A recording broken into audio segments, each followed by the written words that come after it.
വലതുകാൽ വെച്ച് ജാനകി ആ തറവാട്ടിലെ മരുമകളായി കയറുന്നത് നിറഞ്ഞ മനസ്സാലെ എല്ലാവരും ആ കാഴ്ച കണ്ടു. സമയം നീങ്ങിക്കൊണ്ടിരുന്നു. ഉച്ചഭക്ഷണമൊക്കെ റെഡിയായിട്ടുണ്ട്. പെട്ടെന്നുള്ള കല്യാണമായതുകൊണ്ട് തന്നെ ആരെയും ക്ഷണിച്ചിട്ടില്ല. രാവിലെ വീട്ടിലെ പെണ്ണുങ്ങൾ തന്നെയാണ് ഭക്ഷണങ്ങളൊക്കെ ഉണ്ടാക്കിയത്. ദേ, ഒരു കുടുംബ ഫോട്ടോ എടുത്തിട്ടാകാം ഭക്ഷണം കഴിപ്പ്. അർജുൻ വിളിച്ചു പറഞ്ഞതും എല്ലാവരും മുറ്റത്തേക്ക് വന്നു. ഫോട്ടോഗ്രാഫറും വന്നിട്ടുണ്ടായിരുന്നു. എല്ലാവരും നിരന്നു നിൽക്കാൻ തുടങ്ങി. വധുവിനെയും വരനെയും നടുക്കു നിർത്തിയാണ് മുതിർന്നവരൊക്കെ അവർക്ക് നേരെ നിർത്തി. അതും അവരവരുടെ പാർട്ണറിനൊപ്പം. മുകളിലത്തെ വരിയിൽ ചന്തുവും പൂജയുമായിരുന്നു ഒപ്പം നിന്നത്. അർജുനും അനുവും. അഭിയുടെ കൂടെ മാത്രം ആരുമില്ല. ആ സമയം അവൾ തിരഞ്ഞത് അച്ചേട്ടനെ ആയിരുന്നു. അതുകൊണ്ട് തന്നെയായിരുന്നു അച്ഛൻ്റെയും അമ്മയുടെയും കൂടെ നിൽക്കാതെ അച്ചേട്ടൻ്റെ കൂടെ നിൽക്കാൻ വേണ്ടി അവൾ വേഗം മുകളിലേക്ക് കയറി വന്നത്. നന്ദിനിയും ഹർഷനും എവിടെ? എല്ലാവരും എത്തിയിട്ടും അവരെ രണ്ടുപേരെയും കാണാത്തത് കൊണ്ട് മാധവൻ ചോദിച്ചു. നന്ദിനിക്ക് നല്ല തലവേദന, അവൾ കിടക്കുകയാണ്. മാധവന് വേഗം മറുപടി നൽകി മീനാക്ഷി. എന്തേ, നേരത്തെ ഒരു കുഴപ്പമൊന്നും ഉണ്ടായിരുന്നില്ലല്ലോ? തൻ്റെ പെങ്ങൾക്ക് തലവേദന എന്നറിഞ്ഞപ്പോൾ ആ ഏട്ടൻ്റെ മനസ്സൊന്ന് പിടഞ്ഞു. ഏയ്, അതിനു മാത്രം ഒന്നുമില്ല. ഞാൻ ബാമ്പുരുട്ടി കൊടുത്തിട്ടുണ്ട്. കുറേ നാളുകൾക്ക് ശേഷം കൂടുതൽ നടന്നതല്ലേ, ചിലപ്പോൾ അതിൻ്റെ ആകാം. മീനാക്ഷി പറഞ്ഞതും മാധവന് ചെറിയൊരു സമാധാനം തോന്നി. അപ്പോൾ ഹർഷനോ? അപ്പോൾ തന്നെ പെങ്ങളുടെ മകനെക്കുറിച്ച് ഓർമ്മ വന്നതും മാധവൻ എല്ലാവരെയും നോക്കി, ഒപ്പം മീനാക്ഷിയെയും. അപ്പോഴും അഭിയും അർജുനും ചന്തുവും പൂജയും അനുവും ഹർഷനെ തന്നെയായിരുന്നു തിരഞ്ഞത്. നാഗത്താൻ തറയിൽ നിന്ന് വരുമ്പോഴും അച്ചൂട്ടൻ തങ്ങളുടെ കൂടെ ഉണ്ടായിരുന്നില്ല എന്ന് അഭിക്കിപ്പോൾ മനസ്സിലാകുന്നുണ്ട്. അച്ചൂട്ടൻ എവിടെ പോയി എന്ന ചോദ്യം അവളിൽ ഉദിച്ചു നിന്നു. ഹർഷൻ നേരത്തെ പോയി, നന്ദിനി പറഞ്ഞതറിഞ്ഞ് മീനാക്ഷി പറഞ്ഞു. പോകാനോ? മാധവൻ നെറ്റി ചുളിച്ചുകൊണ്ട് മീനാക്ഷിയെ നോക്കി. US പോവുകയാണെന്നാ നന്ദിനി പറഞ്ഞത്. US അർജുനും നിന്നിടത്ത് നിന്ന് ഇറങ്ങി മീനാക്ഷിയുടെ അടുത്തേക്ക് വന്നു. ആ, നേരത്തെ നന്ദിനിയോട് ഹർഷൻ സംസാരിക്കുന്നത് കണ്ടു ഞാൻ പോയി ചോദിച്ചതാ. അപ്പോഴാ നന്ദിനി പറഞ്ഞത് ഹർഷൻ US പോവുകയാണെന്നും ചടങ്ങൊക്കെ കഴിഞ്ഞാൽ എല്ലാവരോടും പറഞ്ഞാൽ മതിയെന്നും. ആരോടും പറയാതെ അവൻ എന്തിനാ പോയത്? മാധവൻ ഉറക്കെ എല്ലാവരും കേൾക്കാൻ പാകത്തിൽ ചോദിച്ചതും അകത്തുനിന്ന് തൻ്റെ കുഞ്ഞു ബാഗുമായി നന്ദിനി പുറത്തേക്ക് വന്നതും ഒരുമിച്ചായിരുന്നു. നന്ദിനിയുടെ മുഖമാകെ ക്ഷീണിച്ചിട്ടുണ്ട്. കുറച്ച് നിമിഷങ്ങൾ കൊണ്ട് തന്നെ ആ അമ്മ വല്ലാതെ തളർന്നതുപോലെ. മകന്റെ മനസ്സിന്റെ വേദന ഓർത്തായിരിക്കാം, അല്ലെങ്കിൽ കുറേ നാളുകൾക്ക് ശേഷം അവൻ തൻ്റെ മുന്നിൽ നിന്ന് പൊട്ടിക്കരഞ്ഞത് ഓർത്തായിരിക്കാം. ആ അമ്മ മനം ഇപ്പോഴും തേങ്ങുന്നുണ്ട്. പുറമെ ചെറുപുഞ്ചിരി പ്രകടിപ്പിക്കുന്നുണ്ട് നന്ദിനി. അല്ലെങ്കിലും തങ്ങളുടെ വേദന മറ്റാരും അറിയരുത് എന്ന് അവർ ആഗ്രഹിക്കുന്നു. ഇതെവിടേക്കാ ബാഗുമൊക്കെ ആയിട്ട്? പടികളിറങ്ങി മുറ്റത്തേക്ക് നന്ദിനി വന്നതും മാധവൻ വേഗം അനിയത്തിയുടെ അടുത്തേക്ക് വന്നു. ഞാൻ ചെന്നൈക്ക് പോവുക ഏട്ടാ. പറയുമ്പോൾ വേദനയുണ്ടെങ്കിലും അത് മറച്ചു വെച്ചുകൊണ്ട് ഏട്ടനെ നോക്കി ചിരിക്കാൻ ശ്രമിച്ചു നന്ദിനി. അപ്പോഴേക്കും മറ്റുള്ളവരെല്ലാം നന്ദിനിയുടെയും മാധവന്റെയും അടുത്തേക്ക് വന്നിരുന്നു. ചെന്നൈയിലേക്കോ? എന്തിന്?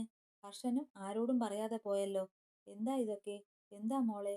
മാധവന്റെ ഉള്ളം വിങ്ങിപ്പോയി. അവൻ എന്തോ ബിസിനസിന്റെ കാര്യത്തിന് പോയതല്ലേ ഏട്ടാ. എനിക്കെന്തോ ചെന്നൈയിൽ പോകണം എന്നൊരാഗ്രഹം. കുറേ ആയില്ലേ ഇവിടെ വന്നിട്ട്. താലികെട്ട് കഴിഞ്ഞതിന് ശേഷം പോകാമെന്ന് കരുതി നിന്നതാ. മുന്നേ കണ്ടുവച്ച ഒരു കള്ളമങ്ങ് തുറന്നു പറഞ്ഞു നന്ദിനി. താൻ കാരണം ഈ സമയം ആരുടെയും മനസ്സ് മുഷിയേണ്ടെന്ന് നന്ദിനിക്ക് തോന്നി. എന്നാൽ ഭക്ഷണം കഴിച്ചിട്ട് വൈകുന്നേരം പോകാം. അനിയത്തിയുടെ മനസ്സ് മനസ്സിലാക്കുന്ന ഒരു ഏട്ടന് മനസ്സിലാകുന്നുണ്ട് നന്ദിനിയുടെ ഉള്ളം വിങ്ങുന്നത്. അതുകൊണ്ട് തന്നെ നന്ദിനിയുടെ യാത്രയെ തടയാൻ മാധവൻ ഒരുക്കമായിരുന്നില്ല. പക്ഷേ നന്ദിനിയുടെ ഉള്ളം വിങ്ങാൻ കാരണം എന്താണെന്ന് മാത്രം മാധവന് മനസ്സിലായില്ല. ഇല്ല ഏട്ടാ, ഞാൻ ടാക്സി പറഞ്ഞിട്ടുണ്ട്. കഴിക്കാൻ നിന്നാൽ ഫ്ലൈറ്റ് മിസ്സാകും. മോളെ അനു. മാധവന് മറുപടി നൽകുന്നതിനോടൊപ്പം കണ്ണുകൾ നിറച്ചുകൊണ്ട് നിൽക്കുന്ന അനുവിന്റെ അടുത്തേക്ക് നന്ദിനി വന്നു. അനുവിന്റെ തൊട്ടരികിൽ അഭിയും പൂജയുമുണ്ട്. മോള് 2 ദിവസം കഴിഞ്ഞ് ചെന്നൈയിലേക്ക് വന്നാൽ മതി. ക്ലാസ് തുടങ്ങിയതല്ലേ, ഇനി മിസ്സാക്കേണ്ട. ആവശ്യമുണ്ടെങ്കിൽ ഇവിടേക്ക് വരാമല്ലോ. അമ്മ പോവുകയാ, മോള് വന്നാൽ മതി. അനുവിന്റെ കവിളിൽ തൊട്ടുകൊണ്ട് പറയുമ്പോൾ നന്ദിനിയുടെ കണ്ണുകളും നിറഞ്ഞിരുന്നു. അനുവിന്റെ കൂടെ പൂജയും പോന്നോട്ടെ അല്ലേ ഏട്ടാ? അനുവിന് ഒരു കൂട്ടുമാകും. പൂജയുടെ ഇനിയുള്ള പഠിത്തം അനുവിന്റെ കൂടെ തന്നെ ആയിക്കോട്ടെ. പൂജയുടെയും കവിളിൽ തഴുകിക്കൊണ്ട് മാധവനെ നോക്കി ചോദിച്ചു. അവളും അത് തന്നെയാ ഉദ്ദേശിക്കുന്നത്. നിന്റെ ഒപ്പം ആകുമ്പോൾ എനിക്ക് സമാധാനമല്ലേ? ചേട്ടനും അനിയത്തിയും സംസാരിക്കുന്നതിനിടയിൽ മറ്റൊരാളും ഒന്നും മിണ്ടിയില്ല. എന്നാൽ പൂജയെയും അനുവിനെയും തഴുകിക്കൊണ്ട് വീണ്ടും മാധവന്റെ അടുത്തേക്ക് വന്ന നന്ദിനി അഭിയെ ഒന്ന് നോക്കുക പോലും ചെയ്തിട്ടില്ല. രണ്ടാൾക്കും വിവാഹ മംഗളാശംസകൾ. ഞാൻ വരാം. ജാനകിയെയും രാജേന്ദ്രന്റെയും കയ്യിൽ പിടിച്ച് നന്ദിനി പറയുമ്പോൾ രണ്ടുപേരും പരസ്പരം നന്ദിനിയെ നോക്കി പുഞ്ചിരിച്ചതേയുള്ളൂ. അർജു, പോട്ടടാ. ചെറുപുഞ്ചിരിയോടെ അർജുനോടും യാത്ര പറഞ്ഞു നന്ദിനി. തനിച്ചു പോകണോ? സംശയത്തോടെ അർജുൻ നന്ദിനിയമ്മയെ നോക്കി. ഇനിയെല്ലാം ശീലമാകേണ്ടതല്ലേ? അർജുൻ ചോദിച്ചതിന് മറുപടി നൽകിയെങ്കിലും നന്ദിനിയമ്മ പറഞ്ഞതിന്റെ പൊരുൾ അവനും മറ്റുള്ളവർക്കും മനസ്സിലായില്ല. എല്ലാവരോടും യാത്ര പറയുമ്പോഴേക്കും ടാക്സി തറവാടിന്റെ മുറ്റത്തേക്ക് വന്നു നിന്നിരുന്നു. ആ ആ ടാക്സി വന്നു. എന്നാ ഞാൻ ഇറങ്ങട്ടെ ഏട്ടാ. ഒരിക്കൽ കൂടി എല്ലാവരോടും യാത്രയും പറഞ്ഞു നന്ദിനി ടാക്സിയുടെ അടുത്തേക്ക് വന്നു. എല്ലാവരും നന്ദിനിയോടൊപ്പം വന്നെങ്കിലും അഭി നിന്നിടത്ത് തന്നെ നിൽപ്പാണ്. അവൾക്ക് വല്ലാത്ത വേദന തോന്നി. ഹർഷൻ പോയെന്ന് കേട്ടപ്പോൾ അവൾ ഒന്ന് ഞെട്ടിയെങ്കിലും 1-2 ദിവസം കഴിഞ്ഞാൽ തിരിച്ചിവിടേക്ക് വരും എന്നാണ് അവൾ കരുതിയത്. പക്ഷേ അച്ചുവേട്ടന്റെ പുറകെ നന്ദിനിയമ്മയും പോകുന്നത് കണ്ടപ്പോൾ അവൾക്ക് മറ്റെന്തൊക്കെയോ സംശയങ്ങൾ തോന്നുന്നു. അതുമാത്രമല്ല, നന്ദിനിയമ്മയുടെ അകൽച്ചയും അവളെ വല്ലാതെയാക്കുന്നു. എല്ലാവരോടും യാത്ര പറഞ്ഞിട്ടും തന്നെ ഒന്ന് നോക്കുക പോലും ചെയ്യാത്ത നന്ദിനിയമ്മയെ അവൾ വേദനയോടെ നോക്കി. എന്നെ ഒന്ന് നോക്കിയിരുന്നെങ്കിൽ എന്നവൾ ആശിച്ചു പോകുന്നു. മകന്റെയും അമ്മയുടെയും യാത്രകൾ താനുമായി എന്തെങ്കിലും ബന്ധപ്പെട്ടതാണോ? അതാണോ നന്ദിനിയമ്മയ്ക്ക് എന്നോട് പിണക്കം? ഇല്ല, ഞാനൊന്നും ചെയ്തിട്ടില്ലല്ലോ. പിന്നെ എന്താ? അച്ചുവേട്ടൻ അമ്മയോട് എന്തെങ്കിലും പറഞ്ഞിട്ടുണ്ടാകുമോ? അബിയുടെ മനസ്സിലേക്ക് കാരിരുമ്പ് പോലെ ആ ചോദ്യം കടന്നു വന്നു. അപ്പോൾ കാണാം. പുഞ്ചിരിയോടെ എല്ലാവർക്കും ടാറ്റയും കൊടുത്ത് നന്ദിനി കാറിലേക്ക് കയറി. കാറിൽ നിന്ന് എല്ലാവരെയും നോക്കി പുഞ്ചിരിച്ചു. മുന്നോട്ട് കാർ നീങ്ങുന്നേരം നന്ദിനി എല്ലാവർക്കും ആ പുഞ്ചിരി നൽകിക്കൊണ്ടേയിരുന്നു. കാർ അവരുടെ മുന്നിൽ നിന്ന് നീങ്ങുന്നത് വരെ മാത്രം. കാർ എല്ലാവരിൽ നിന്നും അകന്നതും വലിയൊരു പൊട്ടിക്കരച്ചിലോടെ നന്ദിനി വാ പൊത്തിപ്പോയി.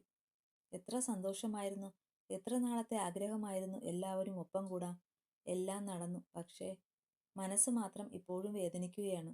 യാത്രയിലുടനീളം നന്ദിനിയുടെ കണ്ണുനീർ പെരുമഴ പോലെ ഒഴുകിക്കൊണ്ടേയിരുന്നു. എന്താ അവൾക്ക് പറ്റിയത് ഈശ്വരാ? അവളുടെ മനസ്സ് വിങ്ങുന്നത് ഞാൻ അറിയുന്നുണ്ടല്ലോ. നന്ദിനി പോയിക്കഴിഞ്ഞതും എല്ലാവരും അകത്തേക്ക് പോയി. മുറ്റത്തിപ്പോൾ മാധവനും അർജുനും മാത്രമേ ഉള്ളൂ. തൊട്ടകലെയായി അഭിയും. നന്ദിനിയുടെ പെരുമാറ്റം അഭിയെ നല്ലതുപോലെ സങ്കടപ്പെടുത്തിയിട്ടുണ്ട്. നന്ദിനി അമ്മയ്ക്ക് എന്തോ സങ്കടമുണ്ടച്ചാ. ആ ചിരിയിൽ പോലും വേദന കാണാം. എന്തിനായിരിക്കും ഹർഷനും ഇവിടെ നിന്ന് പോയത്?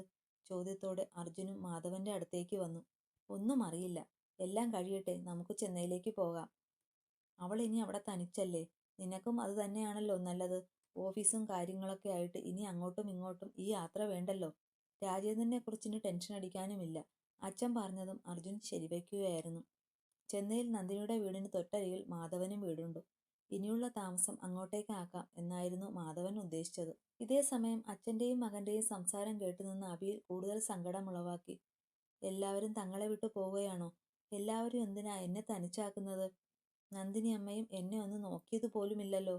പൂജയുടെയും അനുവിന്റെയും കാര്യം മാത്രമല്ലേ പറഞ്ഞിട്ടുള്ളൂ. എന്റെ കാര്യമൊന്നും പറഞ്ഞില്ലല്ലോ. അച്ചുവേട്ടനും എന്നെ വേണ്ടാതായോ? ഞാൻ പറഞ്ഞത് അച്ചുവേട്ടനെ അത്രയും വേദനപ്പെടുത്തിയോ? ഇത്രയേ ഈ അഭിയോട് സ്നേഹമുണ്ടായിരുന്നുള്ളൂ അച്ചുവേട്ടന്? അവളുടെ ഉള്ളം തേങ്ങിക്കൊണ്ടിരുന്നു. ഇനിയും ഇവിടെ നിന്നാൽ ശരിയാകില്ലെന്ന് കണ്ടവൾ തന്റെ റൂമിലേക്ക് പോവുകയായിരുന്നു, ഒന്ന് പൊട്ടിക്കരയുവാൻ. തന്റെ പ്രിയതമന്റെ അസാന്നിധ്യം അവളെ അത്രയും വേദനപ്പെടുത്തുന്നു. അകലെയാണെങ്കിലും അടുത്തുള്ള ഒരു ഫീൽ ഉണ്ടായിരുന്നു അവൾക്ക്. ഇതിപ്പോൾ കൺമുന്നിൽ പോലും ഇല്ലാതെ, ഒരു വാക്കുപോലും പറയാതെ, തന്നെ ഒന്ന് അറിയിക്കുക പോലും ചെയ്യാതെ, ഒരു നോക്കുപോലും തരാതെ ദൂരേക്ക് മറഞ്ഞവനെ ഓർക്കുമ്പോൾ അവളുടെ വിതുമ്പലുകൾ കൂടി. അപ്പോഴും അവളിൽ ഒരു പ്രതീക്ഷ ഉണ്ടായിരുന്നു. കുറച്ച് ദിവസം കഴിഞ്ഞാൽ അച്ചൂട്ടൻ വരുമെന്ന പ്രതീക്ഷ. ആ ഒരു ദിവസത്തിനായി അവൾ കാത്തുനിന്നു, തന്റെ മനസ്സ് തുറക്കുവാനായി. എല്ലാവരും ഒപ്പമിരുന്ന് സദ്യ കഴിക്കാൻ തുടങ്ങി. ഹർഷന്റെയും നന്ദിനിയുടെയും അസാന്നിധ്യം എല്ലാവരെയും നൊമ്പരപ്പെടുത്തുന്നുണ്ടെങ്കിലും ഇന്നത്തെ സന്തോഷം നശിപ്പിക്കേണ്ടെന്ന് കരുതി എല്ലാവരും മൗനമായിരുന്നു. അവരുടെ കാര്യം പിന്നെ അവിടെ ഒരു സംസാര വിഷയമായി വന്നതേയില്ല. അതേസമയം മാധവന്റെ മനസ്സ് മാത്രം നീറിക്കൊണ്ടേയിരുന്നു. ഇത്ര വേഗം നന്ദിനി ഇവിടെ നിന്ന് പോകുവാൻ ഇതിനു മാത്രം ഇവിടെ എന്ത് സംഭവിച്ചെന്ന ചോദ്യം ഇപ്പോഴും അദ്ദേഹത്തിലുണ്ട്. അതുകൊണ്ട് തന്നെ എല്ലാവരെയും ബോധിപ്പിക്കാൻ വേണ്ടി മാത്രം അദ്ദേഹം ഭക്ഷണത്തിന്റെ മുന്നിലിരുന്നു. എല്ലാവരും ഭക്ഷണം കഴിച്ചു കഴിഞ്ഞ് കോലായിലിരിപ്പാണ്. വിഷയം നന്ദിനിയും ഹർഷനും തന്നെ. പെട്ടെന്ന് രണ്ടുപേരുടെയും യാത്ര എല്ലാവരെയും നൊമ്പരപ്പെടുത്തുന്നു. അങ്ങനെ ഓരോ കാര്യങ്ങൾ പറയുന്നതിനിടയ്ക്കാണ് മാധവന്റെ ഫോൺ റിങ് ചെയ്യാൻ തുടങ്ങിയത്. അദ്ദേഹം ഫോൺ എടുത്തു നോക്കി. പരിചയമില്ലാത്ത നമ്പരാണ്. സംശയത്തോടെ ഫോൺ അറ്റൻഡ് ചെയ്ത് അദ്ദേഹം ചെവിയോരം വെച്ചു. എന്നാൽ മറുപുറത്ത് നിന്ന് കേട്ട വാർത്തയിൽ അദ്ദേഹത്തിന് ഷോക്കാക്കുന്ന വിധത്തിലായിരുന്നു. ഇരുന്നിടത്ത് നിന്ന് മാധവൻ തിടുക്കത്തോടെ എഴുന്നേറ്റു. ആ, ഞാനിപ്പോഴെത്താം. അതുവരെ നിങ്ങൾ അവിടെ ഉണ്ടാകണേ, മാധവൻ അയാളോട് പറഞ്ഞുകൊണ്ട് ഫോൺ കട്ടാക്കി. അതേസമയം മാധവന്റെ സംസാരവും പരിഭ്രമിച്ചുള്ള മുഖഭാവവും കണ്ട് അർജുൻ കോലായിൽ പടിയിൽ നിന്ന് എഴുന്നേറ്റ് വേഗം അച്ഛന്റെ അടുത്തേക്ക് വന്നു. എന്താ അച്ഛാ? ആരാ വിളിച്ചത്? എന്താ മുഖമൊക്കെ വല്ലാതെ? മാധവനിൽ ഉണ്ടാകുന്ന മാറ്റം വ്യക്തമായി അർജുന് മനസ്സിലാകുന്നുണ്ട്. എന്താ മാധവേട്ടാ? ആരാ വിളിച്ചത്? മീനാക്ഷിയും മാധവന്റെ അടുത്തേക്ക് വന്നു. ടാക്സി ഡ്രൈവറാണ് വിളിച്ചത്. എയർപോർട്ടിലേക്ക് പോകുന്ന വഴി നന്ദിനിക്ക് ക്ഷീണമായെന്ന്. MC ഹോസ്പിറ്റലിൽ അവളെ അഡ്മിറ്റ് ചെയ്തിട്ടുണ്ട്. വേഗം ഹോസ്പിറ്റലിലേക്ക് പോകാൻ പറഞ്ഞിരിക്കുകയാണ്. അയ്യോ മാധവേട്ടാ, ഞാനും വരാം. നന്ദിനിക്ക് വയ്യാതായിട്ടുണ്ടെന്ന് പറഞ്ഞത് മീനാക്ഷിക്ക് പേടിയായി. അന്ന് ഡോക്ടർ പ്രത്യേകം പറഞ്ഞതാണ് നന്ദിനിക്ക് വിഷമം തട്ടുന്നതോ വേദനിപ്പിക്കുന്നതോ ആയ ഒരു കാര്യവും ഉണ്ടാകാൻ പാടില്ലെന്ന്. അങ്ങനെ എന്തെങ്കിലും ഉണ്ടായാൽ വീണ്ടും നന്ദിനി പഴയ അവസ്ഥയിലേക്ക് എത്തിച്ചേരുമെന്നും. ഓരോന്നോർക്കുമ്പോൾ മീനാക്ഷിക്ക് ഭയമായി. ഏയ്, നീ ഇപ്പോൾ വരാൻ നിൽക്കേണ്ട. അവൾക്ക് ചെറിയൊരു ക്ഷീണം മാത്രമേയുള്ളൂ. ഞാൻ പോയി നോക്കി വരാം. നിങ്ങളുടെ ആവശ്യമുണ്ടെങ്കിൽ ഞാൻ വിളിക്കാം. ഞാനും വരാം അച്ഛാ. മീനാക്ഷി വരുന്നത് മാധവൻ തടഞ്ഞതും അപ്പോൾ തന്നെ അർജുൻ കാറിന്റെ കീയുമെടുത്ത് അച്ഛന്റെ അടുത്തേക്ക് വന്നു. പിന്നെ ഒരു നിമിഷം അവർ അവിടെ നിന്നില്ല. നേരെ ഹോസ്പിറ്റലിലേക്ക് വിട്ടു. അർജുനും മാധവനും പോകുന്നത് നോക്കി എല്ലാവരും കോലായിൽ തന്നെ നിൽപ്പുണ്ട്. 2 ദിവസം കഴിഞ്ഞു പോയാൽ മതിയെന്ന് പറഞ്ഞതല്ലേ അവളോട്? തനിച്ചു പോയിട്ടല്ലേ ഇപ്പോൾ ഇങ്ങനെയൊക്കെ? നന്ദിനിക്ക് വയ്യാതായി എന്ന് കേട്ടപ്പോൾ മീനാക്ഷിക്ക് സങ്കടമായി. ഭർത്താവിന്റെ അനിയത്തിയായല്ല, സ്വന്തം അനിയത്തിയായി തന്നെയാണ് മീനാക്ഷി നന്ദിനിയെ കണ്ടിരുന്നത്. അതുമല്ല, നന്ദിനിയുടെ അസുഖത്തെക്കുറിച്ച് ഓർക്കുമ്പോൾ മീനാക്ഷിക്ക് പരിഭ്രാന്തിയേറുകയും ചെയ്തു. വീണ്ടും അവൾ ആ ബെഡിലേക്ക് വീണുപോകുമോ എന്ന ഭയം മീനാക്ഷിയിൽ ഉദിച്ചു നിന്നു. ഏയ്, ഒന്നും ഉണ്ടാകില്ല അവൾക്ക്. ചെറിയൊരു തലവേദന ഉണ്ടെന്ന് പറഞ്ഞില്ലേ, ചിലപ്പോൾ അതിൻ്റേതാകും. എന്തായാലും ഇനി ചെന്നൈക്ക് പോക്ക് നടക്കില്ല. ഇവിടേക്ക് തന്നെ കൂട്ടിക്കൊണ്ടു വന്നോളും നന്ദിനിയെ മാധവൻ. എല്ലാവരെയും ആശ്വസിപ്പിക്കാൻ എന്നോണം രാജേന്ദ്രൻ പറഞ്ഞതും എല്ലാവരുടെയും മനസ്സിൽ ചെറിയൊരു തണുപ്പ് വീണു. കുറച്ചു കഴിഞ്ഞാൽ മാധവനെ വിളിക്കാം. കാര്യം എന്താണെന്ന് അറിയാലോ? കേശവൻ പറഞ്ഞതും മറ്റുള്ളവർ അത് ശരിവയ്ക്കുകയായിരുന്നു. അപ്പോഴും മീനാക്ഷിയുടെ അതേ അവസ്ഥയിൽ തന്നെയായിരുന്നു അഭിയും. അഭിയും ഓർക്കാതെയില്ല അന്ന് ഡോക്ടർ പറഞ്ഞത്. മനസ്സിന് വേദന ഏൽക്കുന്നത് ഒന്നും നന്ദിനി അറിയാനോ പറയാനോ പാടില്ലെന്ന്. ഇന്നത്തെ നന്ദിനി അമ്മയുടെ മുഖഭാവവും തന്നോടുള്ള സമീപനവും ഒക്കെ അഭിക്ക് മറ്റെന്തൊക്കെയോ സൂചനകൾ നൽകുന്നു.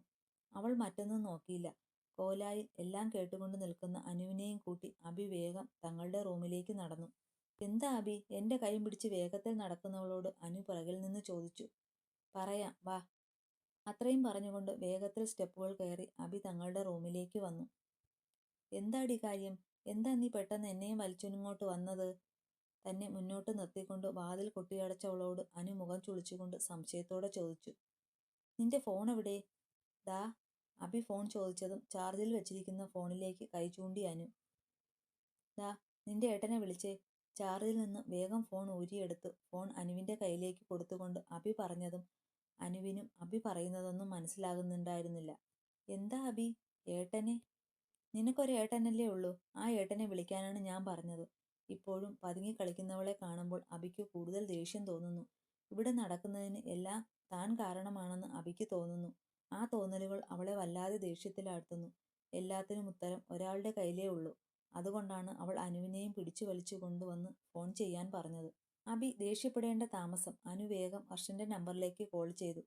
2-3 പ്രാവശ്യം കോൾ ചെയ്തിട്ടും കോൾ അറ്റൻഡ് ചെയ്യാതിരുന്നതും അഭിയെ നിസ്സഹായതയോടെ നോക്കി അനു. എടുക്കുന്നില്ല ഏട്ടൻ. താ. കയ്യിൽ നിന്ന് അനുവിന്റെ ഫോൺ തട്ടിപ്പറിച്ചുകൊണ്ട് റൂം ഡോർ തുറന്ന് അഭി പുറത്തേക്ക് പോയി. പെണ്ണിനിതെന്തു പറ്റി എന്ന സംശയത്തോടെ അനു അവിടെ തന്നെ തറഞ്ഞു നിന്നു.